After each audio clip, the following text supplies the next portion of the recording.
ଯାତ୍ରା जोटा कि भवानीपाटना रे सकाळ 5:45 रे आरंभ हैला और 11:51 रे समाप्त हैला जोटा कि सीधा सड़क आप देखुं जो चित्र मु देखी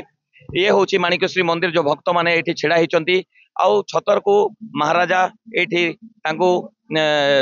रिसीव करले एवं भीतर को मंदिर भीतर को प्रवेश करिसंती सह परिवार सांगरे ये किसी भक्त आप देखिपे सीधा सड़क आम से आलोचना करवा। सर मु नक्षत्र न्यूज को स्वागत करी कौन कहे आज विश्व प्रसिद्ध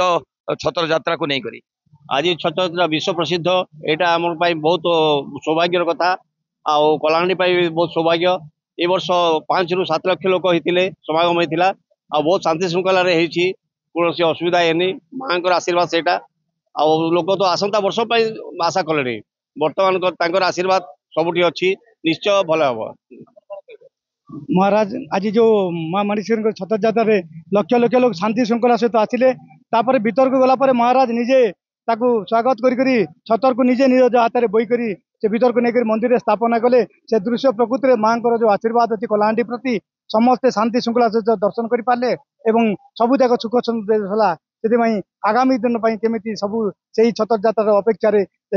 माने रहीगले भक्त मैंने शांति श्रृंखला सहित जीवार समस्त को धन्यवाद। माँ माणिकेश्वरी निहाती भाव में जेहेतु कही जो छतर आसती प्रति पादरे बलि पड़े एवं जे के भी जो मानसकामना जो माने पूरण करती से माने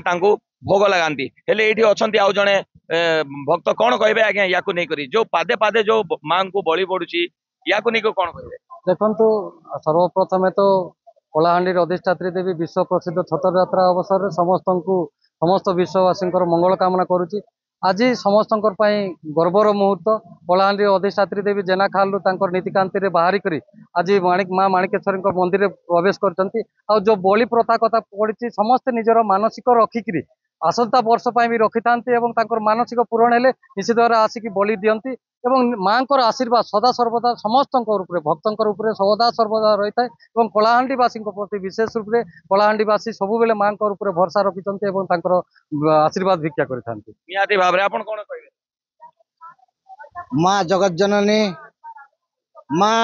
वर्ष को थरे पदा को भारती वर्ष जाक आम माणिकेश्वरी मंदिर माँ को दर्शन करने आसू माँ निजे छुआ मन को दर्शन करने निजे भारती आप जानी ये जेना खाल आमर रात 3टार माँ विजय करसन तापर 5:30 माँ जेना खाल बाहरी करी हली हली झुली झुली समस्त को आशीर्वाद दे दे माणिकेश्वरी मंदिर भीतर को प्रवेश कले महाराज अनंत प्रताप देव माँ माणिकेश्वरी छतर यात्रा को से आलती दे मंदिर भीतर को प्रवेश कले आओ ए वर्ष समस्त जीवन मंगलमय आनंदमय हो बोली माँ माणिकेश्वरी मुझे प्रार्थना करूँ। निहाती भाव में आप शुणुले जो भक्त मैंने कहते निजे स्वयं एटिका जो महाराज अच्छा अनंत प्रताप देव ये माँ माणिकेश्वरी को आरती दे करी प्रवेश कराइले जो माणिकेश्वरी मंदिर को भवानीपाटना माणिकेश्वरी मंदिर रु विक्रमादित्य सिंहदेव नक्षत्र न्यूज।